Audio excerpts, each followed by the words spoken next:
얼마 전 WHO 세계보건기구에서 한 가지 발표를 했죠. 발암 가능 물질에 관한 것. 아마 뉴스 보도를 통해서 접하신 분들 많이 계실 것입니다.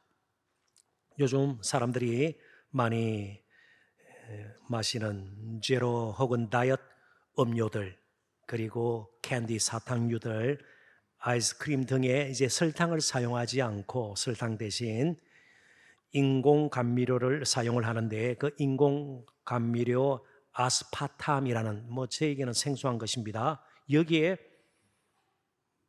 발암 물질이 들어 있다는 거예요. 그러다 보니까 이 발표에 식품 업계에 당혹감을 감추지 못하죠. 그리고 이처럼 제품들을 대하던 소비자들도요, 이제 조금 경각심을 가지게 되는 거죠. 이런 무설탕을 표방한 제품 속에 이런 인공 감미료가 들었으니까 마셔야 되나 먹어야 되나 주저하게 되는 겁니다. 아무튼 사람들은 발암 물질 그러면은 다들 두려워해요. 그런데 조금만 더 꼼꼼히 따져보십시다. 사람보다 더 강한 유해성을, 유독성을 지닌 것이 이 세상에 또 있을까요? 사람의 몹쓸 말 한마디가 때로는 극단적 선택에 이르게도 하잖아요. 말 한마디가 사람의 목숨을 잃게도 만드는 거 아니겠어요? 인격적인 모독, 정말 사람을 사람 취급하지 않는 이런 것에 정말 인생이 망가지고 살고 싶지 않은 생각이 들 수도 있지 않겠습니까? 우리가 흔히 말하는 스트레스 대부분 사람 때문에 생기지 않아요. 그리고 그건 또한 지속적이지 않습니까? 문제는 관계입니다. 이 세상이 정말 엉망인 것은 하나님과의 관계가 끊어졌기 때문이에요. 하나님을 등진 순간 창세기의 그림을 굳이 빌리자면 온 세상에 가시와 엉겅퀴예요. 제대로 살 수 없는 곳이에요. 서로를 찌르고 서로를 아프게 하고 서로를 속이고 능멸하고 무시하고요, 비난하고요, 서로를 사람 취급하지 않는 가시와 엉겅퀴가 이 세상에 덮여 있는 거예요. 그러니까 아무리 이 세상을 아름답게 꾸미려고 해도, 맑게 밝게 만들려고 해도 사람의 힘으로는 가능치가 않죠. 더 나아가서 사람의 관계가 허물어지면 부부 사이 마찬가지 아니에요? 좋은 음식, 레스토랑이 두 사람의 관계를 회복시킬 수 있나요? 무슨 특정한 보석류가 두 사람의 관계를 회복시킬 수 있나요? 서로 인격적으로 신뢰하지 못하고 불신하고요, 서로를 마음속 깊이에서부터 정오하고 있는데, 미워하고 있는데 무슨 음식이나 옷이나 선물 같은 것들이 관계를 회복시킬 수 있단 말이죠. 우리는 여러 번 들어왔습니다. 정말 관계가 중요합니다. 그래서 교회는 과업지향적인 모임이 아니라 관계지향적인 모임이에요.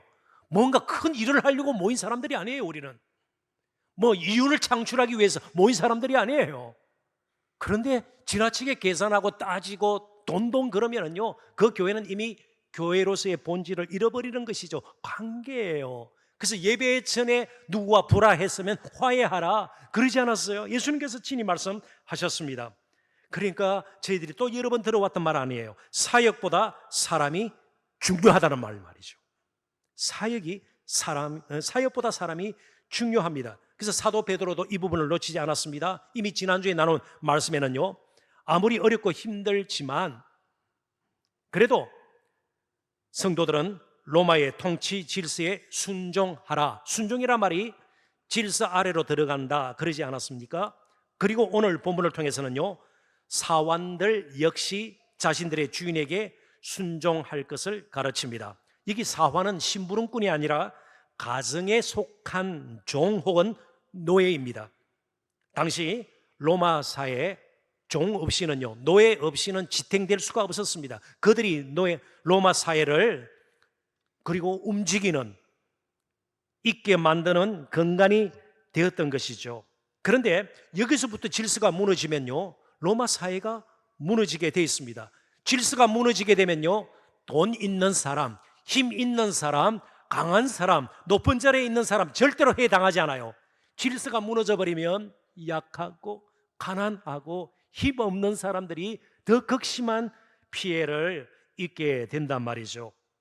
그래서 오늘 사환들에게, 예수 믿는 사환들에게, 주인에게 순종할 것을 지금 사도는 가르치고 있습니다. 하나님을 생각하면서 슬픔 가운데 순종하는 것은 하나님 앞에 아름다운 것이라, 이렇게 또 말씀을 덧붙이고 있습니다. 이게 아름답다, 이 말은요, 복된, 은혜로운 혹은 칭찬받을 만한 것, 놀라웠게도 은혜로 자주 번역이 되는 카리스라는 헬라 단어를 썼습니다. 하나님의 절대적인 조건 없는 호감, 그런 뜻이에요. 하나님께서는 그것을 좋아한다는 거예요. 비록 자신이 당하고 억울한 일을 겪고 손해를 볼지라도 다른 사람을 위해서 기꺼이 고난의 길을 가는 사람을 보고 하나님께서는 너무너무 기뻐하시고 칭찬하시고 그걸 아름답게 보신다는 것입니다. 그게 성도된 사환, 비록 낮은 신분의 사람들이지만, 종 노예들이지만, 그래도 그들의 그런 자세, 그런 태도, 그런 성실함을 보고 하나님께서는 칭찬하신다, 너무너무 아름답게 보시고 복되다, 그렇게 말씀하신다는 겁니다. 자, 이쯤에서 한 가지 의구심이 될 수가 있죠. 그렇다면 사도 베드로는 노예 제도를 정당화하는 것 아닙니까? 옹호하는 것 아닙니까? 전혀 그렇지가 않습니다. 지금 사도의 관심은 사회의 변화 이전에 노예 제도의 정당성을 따져서 정말 엎어버려야 된다, 사회가 변화되어야 된다 이전에 사람의 변화에 더 주목하고 있다는 것, 우리가 잊지 말아야 돼요. 왜냐하면 인간의 재성은 뿌리가 아주 깊기 때문에 저절로 사회가 변하지는 않아요. 사람이 변해야 사회가 변하게 되어 있습니다. 사회 구성원이 변해야 제도나 법이나 제대로 쓸모가 있고 효율성을 지니게 된다는 것이에요. 자, 그렇다면 풀이를 하면 좀 이쯤 될 것이에요. 복음을 듣고 회심한 사환, 종이 이제 변합니다. 이전에는 요런껏 일했지만 정말 나는 성실하게, 비록 내가 노예 신분이지만 그래도 거룩하게 나는 할 일 다 하겠다. 그래서 때로는 인격적으로 믿지 않는 주인보다 더 숭고하게 보일 수 있어요. 더 존경받을 수 있는 거예요. 자, 그리고 이제는 노예 주인이 또 그리스도인이 된 거예요. 내가 노예를 함부로 다뤄서는 않겠다. 너무 착복하고 너무 물질 욕심을 내면서 내가 이렇게 살아서는 안 되겠다. 그러면서 조금씩 때가 되면 언젠가 노예 제도는 안으로부터 자연스럽게 무너지게 되는 것이죠. 이게 하나님의 방식 아니겠어요? 그러므로 이제 저와 여러분, 정말 우리 자신이 변해야 되는데 오늘 사환의 그런 이야기를 통해서 우리 자신을 한번 생각해보고 우리가 정말 한 번밖에 없는 우리에게 주어진 이 인생을 정말 성실하게 잘 살아내고 있는가 생각해보는 시간이 되었으면 좋겠습니다. 그러기 위해서는 이제 먼저 질문을 던져야 될 것 같습니다. 사환, 종, 노예가 부당한 고난을 받으면서까지 주인에게 순종해야 될 근거가 무엇인가? 오늘 본문은 상세하게 구체적으로 우리에게 가르쳐줍니다. 첫째는 하늘의 주가 계시기에 하늘의 주를 먼저 바라봄으로 이 땅의 육신의 주인에게, 노예의 주인에게 사환들은 순종할 수가 있다, 그런 겁니다. 하나님을 먼저 생각해야 되는 거예요. 그래서 이걸 오늘날도 급히 우리가 좀 적용을 해보면 하루 일을 시작하기 전에 여러 가지 산적해 있는 문제들 앞에, 그리고 오늘 하루를 살 때 틀림없이 닥칠 여러 가지 어려움들 벌써 예견되는 것들이 있어요. 그럼에도 불구하고 먼저 하나님을 생각해야 되는 거예요. 먼저 하나님을 바라보아야 되는 거예요. 먼저 하나님께 나가야 되는 거예요. 그리고 나서 우리가 하루를 살아내고 문제도 처리하고, 그리고 나에게 주어진 시간들 이제 시간을 쓰면서 보내야 되는 것이죠. 18절부터 20절 읽어봅니다. 사환들아, 범사에 두려워함으로 주인들에게 순종하되 선하고 관용하는 자들에게만 아니라 또한 까다로운 자들에게도 그리하라. 그리고 헬라어 원문대로 다시 번역을 하면, 왜냐하면, 한글 성경은 빠져 있어요. 왜냐하면 부당하게 고난을 받아도 하나님을 생각함으로 슬픔을 참으면 이는 아름다우나 죄가 있어 매를 맞고 참으면 무슨 칭찬이 있으리요. 그러나 선을 행함으로 고난을 받고 참으면 이는 하나님 앞에 아름다우니라. 사도는 성도된 종들, 노예들, 사원들이죠, 스스로 순종할 것을 권하고 있습니다. 주인이 시켜서가 아니고 스스로 자발적으로 순종해라는 것이에요. 그런데 그 순종은 맹목적인 것이 결코 아닙니다. 믿음으로 시작되는 순종이라는 것이죠. 무슨 말입니까? 본문에 범사에 두려워함으로, 이 말은요, 주인의 눈치를 보고 그런 뜻이 아니에요. 무슨 일을 하든 하나님을 경외함으로, 그게 담겨 있는 내용이에요. 17절에 하나님을 두려워하며, 이 권면과 연결시켜서 이해하면 좋지 않겠습니까? 무슨 일을 하든 하나님을 경외함으로. 비록 노예의 신분이지만 나는 하나님 앞에 있는 인생이다, 하나님 앞에 선 나의 삶이다, 내 인생이다, 그렇게 생각을 하라는 것이죠. 그러니까 하늘의 주인, 하늘의 하나님을 먼저 생각하는 것이 필요하죠. 그래서 18절에 하나님을 생각함으로 슬픔 참고 고난에 순종하는 거라, 그렇게 말씀하고 있죠. 하나님을 생각한다. 여러분, 하나님을 생각한다는 게 뭘까요? 멍하니 하나님을 생각하자. 하나님 생각납니까? 하나님 생각함으로.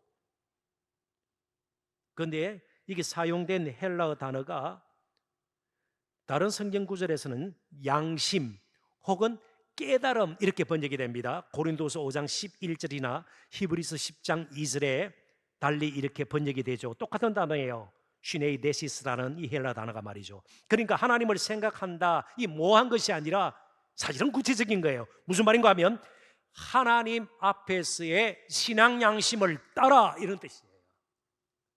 내가 이렇게 몰래 창고에 가서 설적설적하고, 이것이 하나님 앞에서 내 신앙 양심에 거리끼는 것이고요, 다른 사람 속이고 말이죠. 비록 종, 노예, 더 나보다 또 약한 종을 후려잡고 말이죠, 막 박해하고 억압하고 그러지 말라는 겁니다.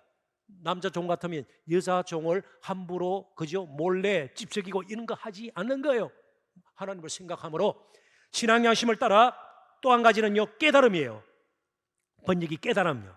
그러니까 각성이에요. 지금까지는 내가 이렇게 살았지만 더 이상은 이렇게 살 수 없다.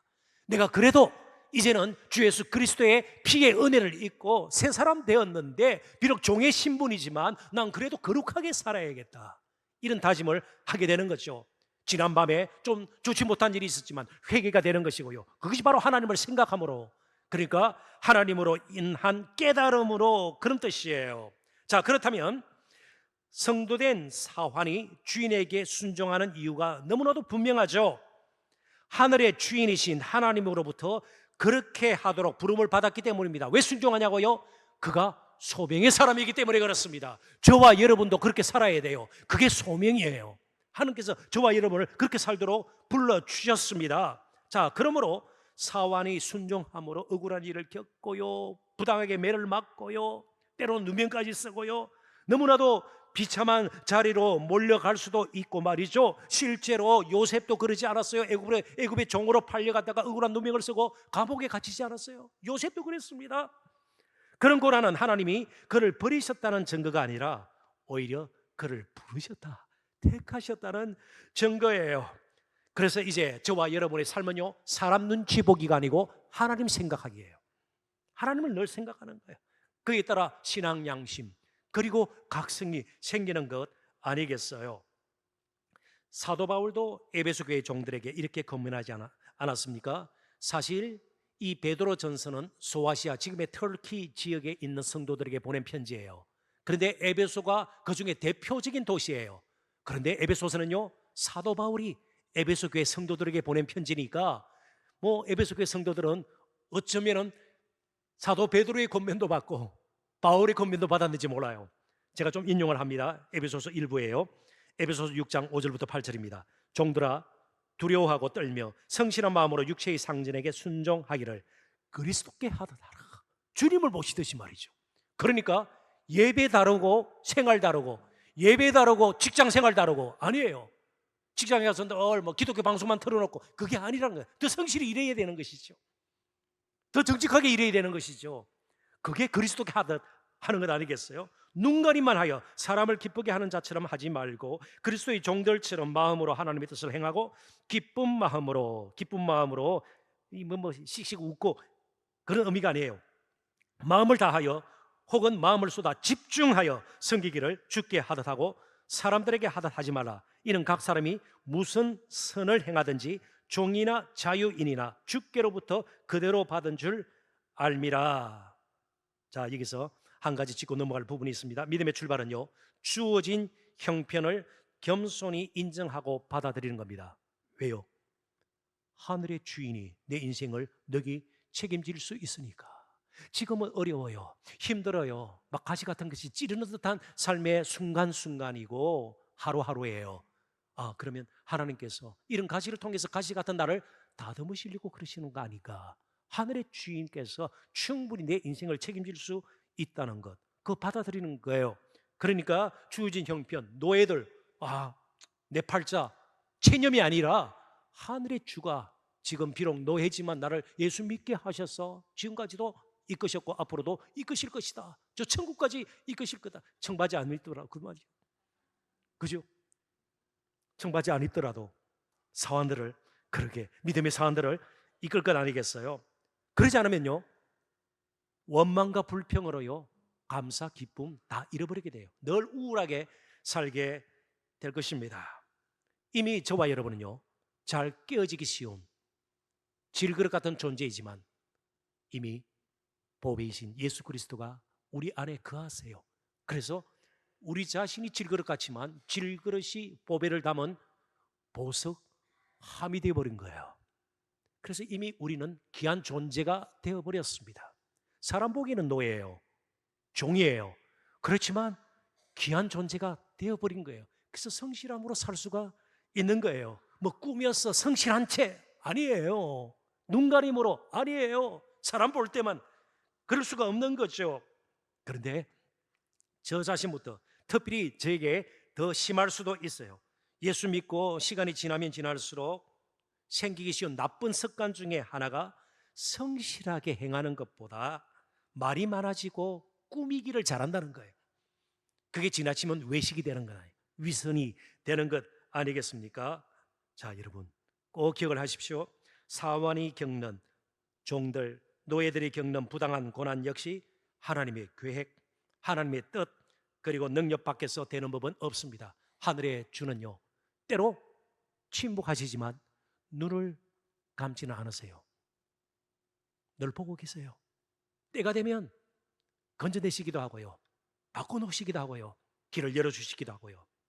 하늘의 주인, 하늘 아버지를 먼저 생각할 수 있어야 합니다. 베드로전서 3장 17절 한 목소리를 같이 한번 읽어볼까요? 큰 소리로 한번 같이 읽어보도록 하십시다.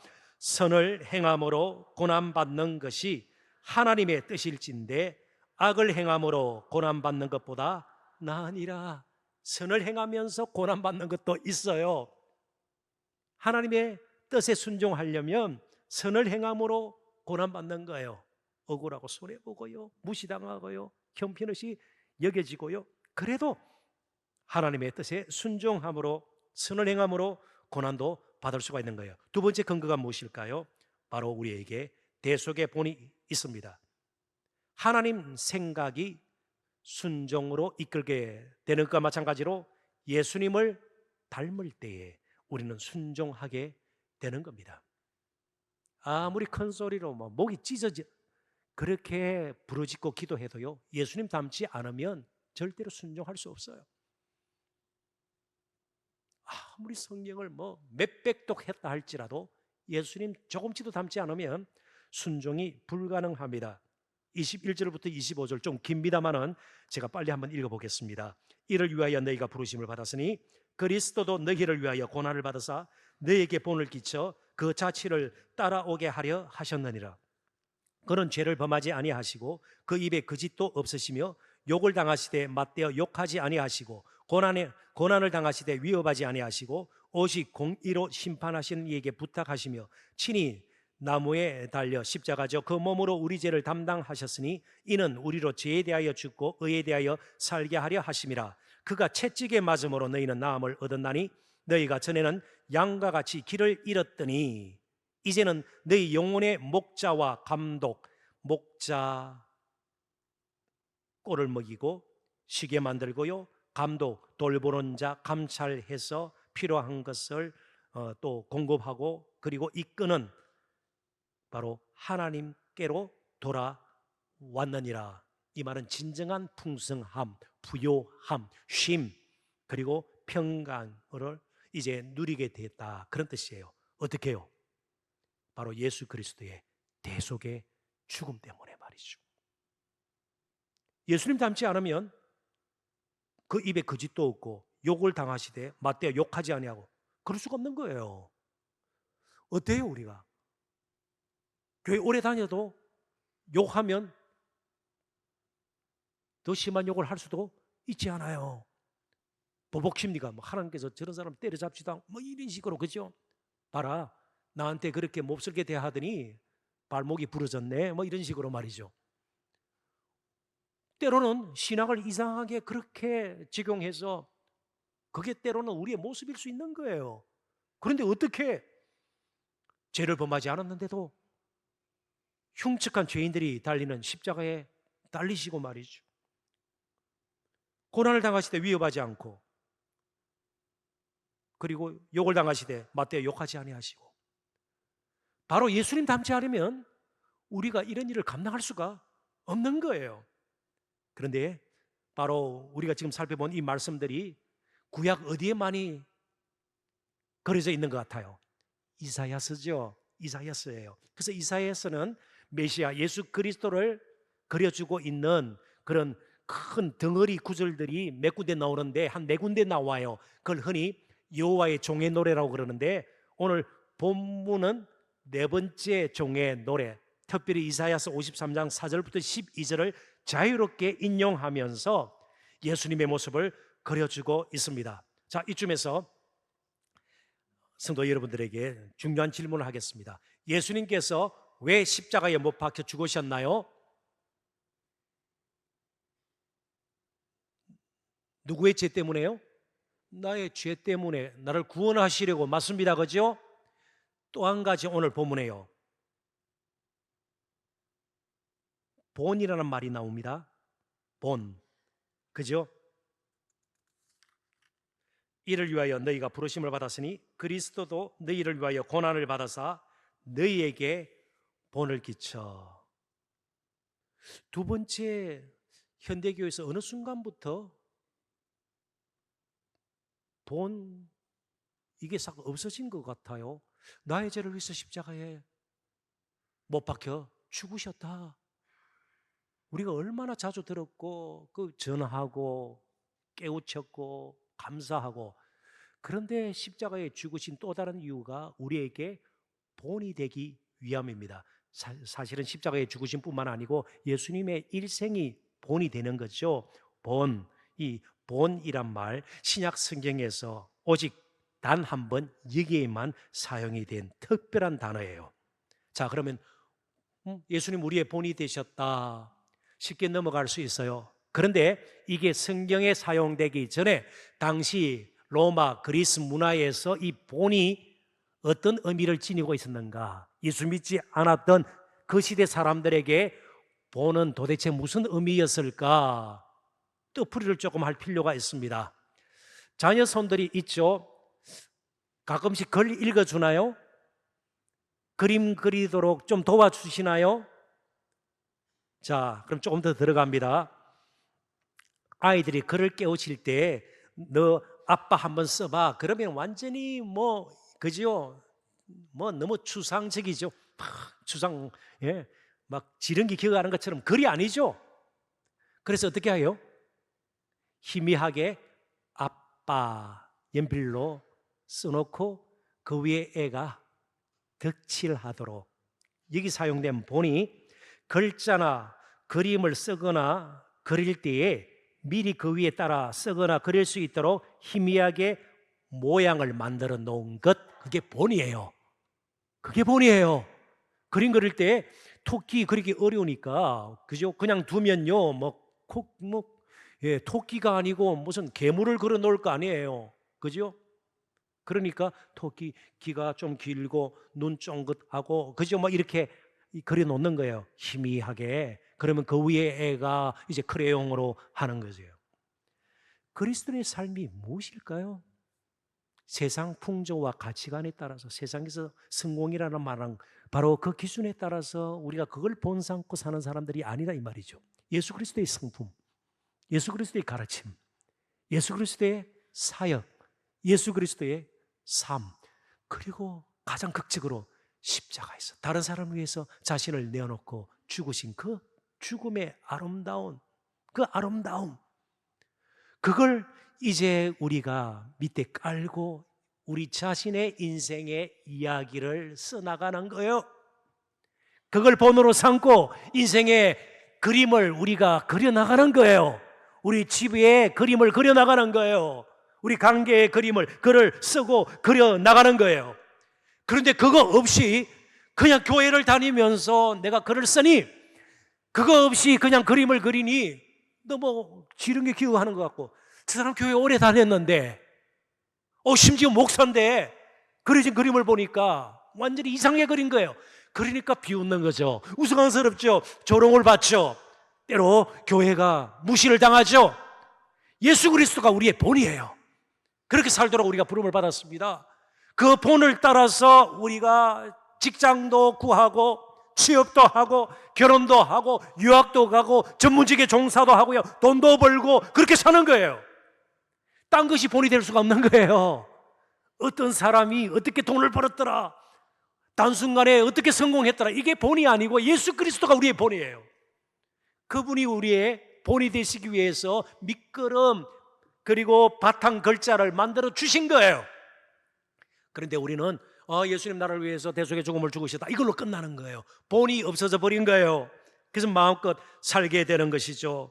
그런데 그 본 가운데는요, 고난도 있는 거예요. 고난, 히브리서 5장 8절부터 9절입니다. 그가 아들이시면서도 받으신 고난으로 순종함을 배워서 온전하게 되셨은즉 자기에게 순종하는 모든 자에게 영원한 구원의 근원이 되시고, 예수님께서는 생명의 길도 되시지만 우리 삶의 본도 되신다는 사실을 우리는 꼭 기억해야 합니다. 조금 이런 예를 들어볼까 하는데요, 법무부 자료에 따르면은 요즘 뭐 이상한 현상이 하나 생겼다고 그래요. 생활고에 시달려서 뭐 엄청난 흉악한 죄를 저지르지는 않고요, 단순 절도나 강도 행각으로 스스로 교도소 행을 택하는 사람들이 조금씩 늘어나고 있대요. 그냥 너무너무 힘드니까 죄를 짓고 교도소에 가서, 그래서 재소자 한 명에 들어가는 비용, 급식비, 피복비, 의복비, 의료비, 생필품 뭐 비용 등등 해서 말이죠, 연 얼마 정도 들 것 같아요? 재소자 한 사람, 감옥에 갇혀 있는 한 사람에게 3,100만 원. 법무부의 통해 3,100만 원 많이 들죠. 그러니까 뭐 너무 어렵게 막 생활고에 시달리면서 그러지 않고 교도소에 들어간다는 거예요. 물론 제가 지금 괜찮은 연봉, 취업 알선하는 사람이 아니에요. 여러분 죄 짓고 빨리 연봉 3,100만 원 아니에요. 제가 취업 알선자가 아니에요. 아무튼 감옥에 가면 나름대로 지은 죄들이 다 있단 말이에요. 그런데 오직 한 분, 이분은요, 자신의 죄 때문에 로마의 사형틀에 매달린 것이 아니에요. 왜요? 우리에게 풍성함을 주려고 영혼의 목자이신 감독이신 그분께로 돌이키기 위해서예요. 자, 그렇다면 본을 받고 산다. 우리가 무엇을 하든, 전문직에 있든, 그죠? 학생이든, 조금 생활적으로 여유가 있든, 젊었든 연세가 드셨든, 우리의 삶은요, 다른 사람을 하나님께로 돌이키게 하는데 이 모든 것들이 투자되고 사용되어야 된단 말이에요. 그런데 내 것이라 막 움켜쥐고 사욕을 따라 살고 다른 사람을 위해서 손해보는 것은 뭐 끔찍이도 싫어하면서 예수 십자가 이러면 너무나도 너나 잘 믿으세요, 이렇게 되는 거예요. 복음이 아니에요. 때로는 복음을 전해야 되지만 때로는 우리의 삶, 예수님을 본받은 우리의 삶이 또 다른 복음도 될 수가 있어야 된다는 거죠. 그렇기 때문에 우리는 날마다 하나님 생각하고 그리고 예수님을 또 생각하고 닮도록, 그게 우리 기도의 제목이 되어야 될 것이에요. 한번 오늘부터 기도의 제목에 포함시켜 볼까요? 예수님 좀 닮도록, 나를 좀 예수님 닮고 살 수 있도록 하나님 나를 좀 만져주세요, 다듬어 주세요, 그렇게 말이죠. 이제 세 번째 주제로 좀 말씀을 나누고 말씀을 정리할까 합니다. 십자가의 길, 예수님을 본받고 따르는 그 길이 이 세상에서 가장 영광스러운 길이에요. 가장 아름다운 길이에요. 그래서 우리는 순종할 수 있는 거예요. 멋진 노예, 멋진 종, 아름다운 종, 영광스러운 종이에요. 인품으로든 사람을 대하는 자세든 성실히 일하는 그 모습이든 말이죠. 주인하고는 비교할 수 없을 정도로 믿지 않는 노예 주인하고는 말이죠. 그런 사람이 될 수가 있는 것이죠. 베드로 예수님으로 말미암아 깨달은 바가 한두 가지가 아닙니다. 예수님이 생각이 났을 거예요, 이 편지를 보내는 순간에도요.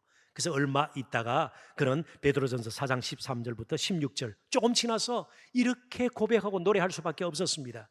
오히려 너희가 그리스도의 고난에 참여하는 것으로 즐거워하라. 이는 그의 영광을 나타내실 때에 너희로 즐거워하고 기뻐하게 하려 함이라. 너희가 그리스도의 이름으로 치욕을 당하면 복 있는 자로다. 영광의 영 곧 하나님의 영이 너희 위에 계심이라. 너희 중에 누구든지 살인이나 도둑질이나 악행이나 남의 일을 간섭하는 자로 고난을 받지 말려니와 만일 그리스도인으로 고난을 받으면 부끄러워하지 말고 도리어 그 이름으로 하나님께 영광을 돌리라.